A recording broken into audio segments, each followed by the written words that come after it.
Christian or an atheist or a scientist, he'll be convinced with the answer. Now even prove the existence of Allah subhanahu wa ta'ala. The moment you go home and do the homework, you become a master in that answer. So now you can answer to your non-Muslim friend about the existence of Allah subhanahu wa ta'ala, about how to prove the Holy Quran is the word of Allah subhanahu wa ta'ala. If you tell him, don't have alcohol, he says, what's the proof? Go home, do your homework. Now you are a master in 3 answers. In this way, you yourself will increase your knowledge. Even if you know one verse, you have to propagate it. There is no excuse for anyone for not doing Daawah. It's compulsory. Some of the Muslims will say that, see, speaking about Islam to non-Muslims, yes, we should do it, but first we should speak to the Muslims. We should make the Muslims better Muslims. We should first make the Musalman Pakka Musalman, and then we should do Daawah. I do agree that we should also do Islam. Islam means improving the Muslims, giving more knowledge about Islam to the Muslims. I do agree we should do Islam also. But if anyone says that first we will make the Musalman Pakka Musalman and then do Daawah, that time will never come. It will never come. Our beloved Prophet Muhammad, peace be upon him, he could not convert, he could not change his own family members, he could not change his uncle. Do you think you are better than him? He did his job. He delivered the message. The Quran says in Surah Ghaisha, chapter number 88, verse number 21. It says, فَذَكِّرْ إِنَّمَا أَنْتَ مُذَكِّرْ. Your job is to deliver the message.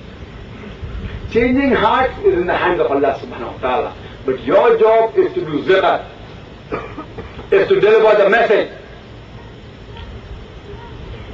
But some people say, no, first we make the Musalman Pakka Musalman, and then we will speak to the non-Muslims. That time will never come.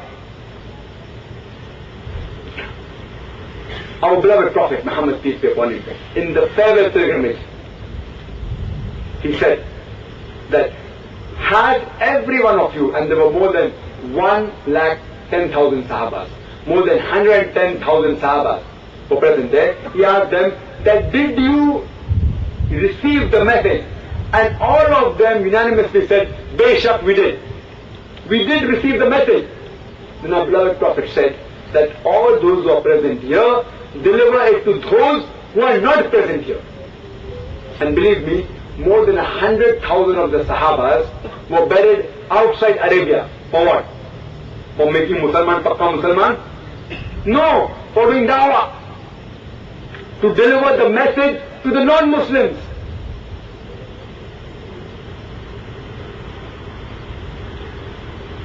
Our beloved Prophet, he sent messages. He asked the scribes to write down messages about Islam to the non-Muslim kings of Persia or Byzantine, various kings, many of which also tore up that letter, which contained most of the Holy Quran. Do you think our Prophet was wrong? Because there were many people in Medina who were yet not perfect Muslims. Our beloved Prophet said that there were many Muslims who did not come for the compulsory congregational prayer. This mentioned in Sahih Bukhari. Many Muslims who did not come for the compulsory congregational prayer, for the Jummah Salah. He said, I feel like burning their houses. That means there were Muslims who were not perfect, but yet our beloved Prophet said, give the message to the non-Muslims. It has to be simultaneous. Daawah and Islam should be simultaneous. You can't say, I will first make all the Musalman Pakka Musalman and then do Daawah. That time will never come. We want to give excuse for not doing Daawah. We say that see, when our own deeds aren't good, Hamare Amal, our own deeds, they aren't good, so how can we speak with a non-Muslim? They'll point a finger at us. They will tell us, you Muslims, you aren't good. What are you coming and giving us the message? What are you delivering the message to us? You Muslims, you yourself aren't good. So therefore, first we'll make the Muslims good and then speak to non-Muslims. Believe me, that time will never come. I pose the question to such people and I tell them that I want to ask you the question, are you better or those Christian missionaries who come from Europe and America? They come and they drink alcohol. Do you drink alcohol? They say no. They do adultery. Do you do adultery? They say no. Who's better? We are better. With all the defects, these Christian missionaries who are wine dippers, who are alcoholics, who are adulterers, still they are converting hundreds and thousands of people. Why can't you do? They have the falsehood with them, with all the defects, with all the ill habits. Yet they are able to convert thousands of people. What's the problem with you? Do you think you are worse than them? When they can do the job, why can't you? You know why? Because to speak to a Muslim is very easy. If I tell a Muslim that he offers the salah, even if he does not pray, he will not hit me, he will not slap me, he will not abuse me. Why? Because he's a Muslim. It's easy to tell to a Muslim, "Arey bhai, dahi rakho, keep up here." Why? Even if he does not keep, he will not abuse me. "Arey bhai, go and fast." Why? Even if he does not fast, he will not rebel. But if I tell to a non-Muslim, I'm afraid.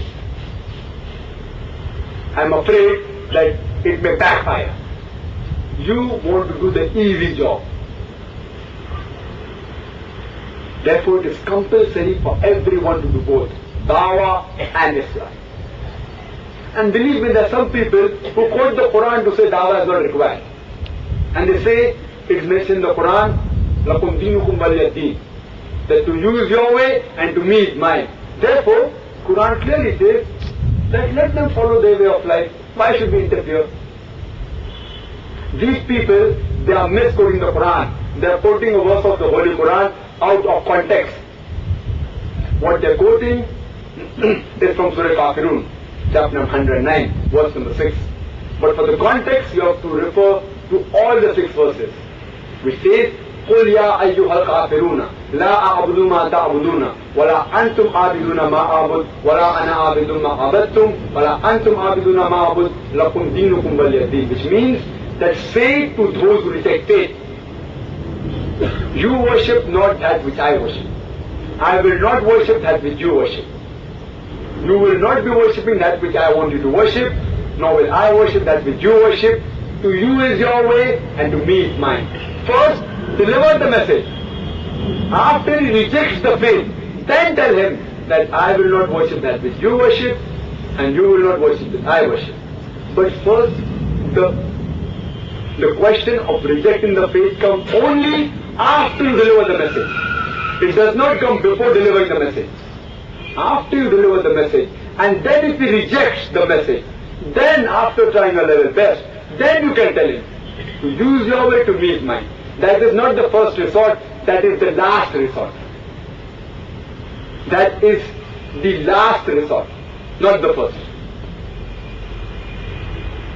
Some people say, the Quran says that La ikraha fid-din, there is no compulsion in religion. So therefore, why should we bother with the non-Muslims? We should not compel them. Again they are misquoting the Quran. They are quoting out of context. What they are referring to is a verse from the Holy Quran, from Surah Baqarah, chapter number 2, verse number 256. And it does say, La ikraha fid-din, there is no compulsion in religion. But read the complete verse. The complete verse says, truth stands out clear from error. If you reject the evil and if you believe in Allah subhanahu wa ta'ala, you will grasp the most trustworthy handhold. And Allah subhanahu wa ta'ala will take you from darkness into the light. And if you hold the hand of the Satan, he will take you from light to darkness. Complete the full verse. Complete the full context. Don't just say La ikraha fid-din, there is no compulsion in religion. Also say truth stands out clear from error. Present the truth. After you present the truth of Islam, you don't have to force him. You don't have to convert anyone at the point of the sword, at the point of the gun. It is forbidden. It is haram to convert anyone at the point of the sword or at the point of the gun. But it is compulsory, you have to deliver the message. Deliver the truth. If he does not accept it, then say that no compulsion in religion. Truth stands out clear from it. But before you speak, You only know two verses of the Quran. Lakum dinukum waliya deen and la ikraha fid deen. Finished. That gives us a blank check that we should not do dawah. Finished.